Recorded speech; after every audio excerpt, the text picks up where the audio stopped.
What's up, fellow movie buffs and film connoisseurs? It is your self-proclaimed cinema shogun here, and we're going to need a bucket and a mop because Meg Thee Stallion is joining the MCU. That is right. Rumor has it that Meg Thee Stallion is joining She-Hulk. Now, I know a lot of people are going to be upset by this. A lot of people are going to have mixed feelings. Meg Thee Stallion fans are going to be ecstatic. But me, I'm a little bit indifferent on it. For one, when it comes to like rap stars appearing in movies and stuff like that, I'm not someone who's totally against it. I remember growing up, they would always throw like a random rapper, or musician, or a comedian in the big blockbuster movies or the big superhero movies. They wouldn't have a big part, but they would be there. I guess it would entice their fan base to come watch it. I don't know. But it's like a little Hollywood trope that's been there for a while. And I don't mind it. Definitely don't mind it in She-Hulk. What I do mind, though, is I believe they say that she's supposed to be playing herself. And that it's not just going to be a cameo appearance, it's going to be a reoccurring appearance. So that kind of sends me like, it gets me to start theorizing like, wait, why do we need Meg Thee Stallion in the show playing herself? And it's going to be a reoccurring role. Like, what is this? Like, will She-Hulk be defending her in court? Maybe She-Hulk has a high-profile, like, defense case, because She-Hulk is a lawyer, and she has to defend Meg Thee Stallion in court. I don't know. I would have been more excited if Meg Thee Stallion was going to play some type of villain or something. I don't know what her acting skills are like, but I don't know. I just thought that would be a little bit cooler. I don't necessarily need Meg Thee Stallion playing herself in the show. So it's kind of odd. I don't know, like, is She-Hulk just going to be a big Meg Thee Stallion fan? Like, how are you going to write that in the show and make it make sense and make it matter? I'm not sure, but either way, it's not something I'm totally against. And it's not something that I'm totally for. For one, Meg Thee Stallion, she's a big girl. And I don't mean like fat, but she's tall, she's built, she's thick.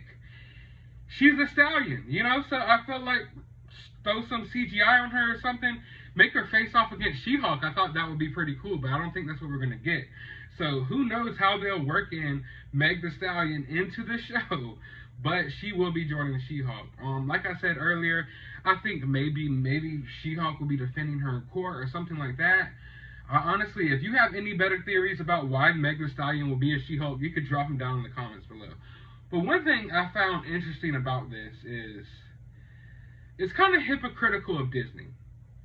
I have no problem with Meg Thee Stallion. I have no problem with her being in the show. Get your money, do your thing. I have no problem with it, okay? I want to make that clear. I have no problem with that. Do your thing, make your money. Be in She-Hulk, be great, Meg. Be freaking great. But it's kind of hypocritical of Disney because they just fired someone named Gina Carano a couple months ago over some liked tweets and retweeted tweets, because it wasn't on brand with Disney. Yet they feel perfectly comfortable with hiring Meg Thee Stallion to be on She-Hulk, a movie that maybe, or a show that's maybe going to be empowering for women, maybe, that maybe little girls would like to watch She-Hulk, and then there's Meg Thee Stallion there. And like I said, I don't even have a problem with that, but if you're going to fire someone for random tweets, political tweets, nothing bad, no big deal, and you're going to let go of someone because of that, because it's not on brand with Disney, then how is the girl who created WAP on brand with Disney? How is Meg Thee Stallion on brand with Disney, but Gina Carano is not? And I don't want to make this a feud here. I don't want Gina Carano fans to get up in arms about Meg, because you don't have to bring someone down to boost someone up. I never want to do that in my life, ever. So, like I said, I don't have a problem with Meg, but you have to ask yourself, if you're going to fire Gina Carano and she can't be part of The Mandalorian anymore because she liked a couple of tweets, then how can you have someone who makes songs like WAP on She-Hulk? Let alone she's not even playing a Marvel character, So it's not just Meg playing a new character or anything like that. It's Meg being Meg herself. So Meg Thee Stallion, the woman who created WAP, will be playing herself. Maybe they'll even play WAP in She-Hulk. Who knows? I would not be surprised at this point. I would not be surprised at this point. Now, I'm pretty familiar with Meg Thee Stallion's music, and when I listen to it, it's not on brand with Disney. It's not anywhere on brand with Disney. She usually talks about sex, drugs, violence, whatever, and I just have to ask myself, how is that on brand with She-Hulk? But Gina Carano is not on brand with The Mandalorian. It doesn't make sense, and it shows the hypocrisy. It shows the hypocrisy because you could just pay attention to everything that Disney does, and it just doesn't make sense. It doesn't make sense. One thing, I like consistency. I like consistency. All right? So if you were going to get rid of Gina Carano, then I would believe that you wouldn't have someone like Meg Thee Stallion on She-Hulk.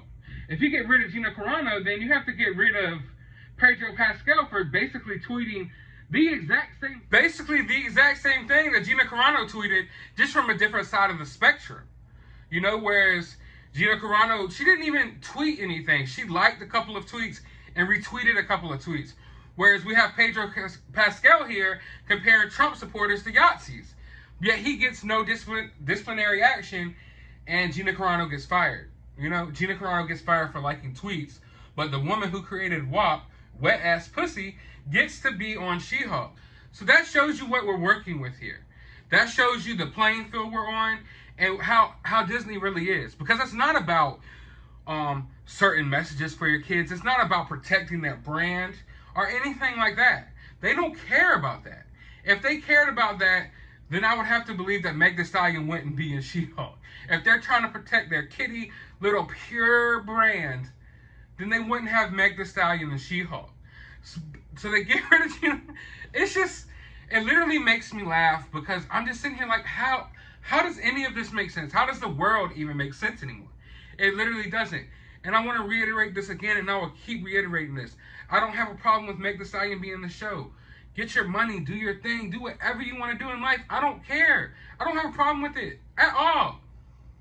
But if you're going to fire someone for something like tweets and then hire someone who's done all this sexual stuff on video on YouTube right there for kids to see, then you're clearly being hypocritical. You clearly don't care about the messages that you send to kids. You don't care about any of that. You only care about basically making sure that anyone with political differences are snubbed out. So it's not about your brand. It's not about being kid-friendly, child-friendly, family-friendly, because Meg Thee Stallion is not family-friendly. I would argue that every single song, and I've heard over a dozen, every single song she's talking about fucking, basically, you know? So that's not family-friendly. You can put her on the show all you want, but I don't know, guys. How do you all feel about this? I'm really interested in knowing, how do you all feel about this? So get your WAPs ready and drop them down in the comments below. While you're down there, hit that thumbs up button, hit that subscribe button, and as always, find some time out of your day to go watch a movie. Maybe even go watch a few Meg Thee Stallion music videos, and you tell me if it's on par with Disney.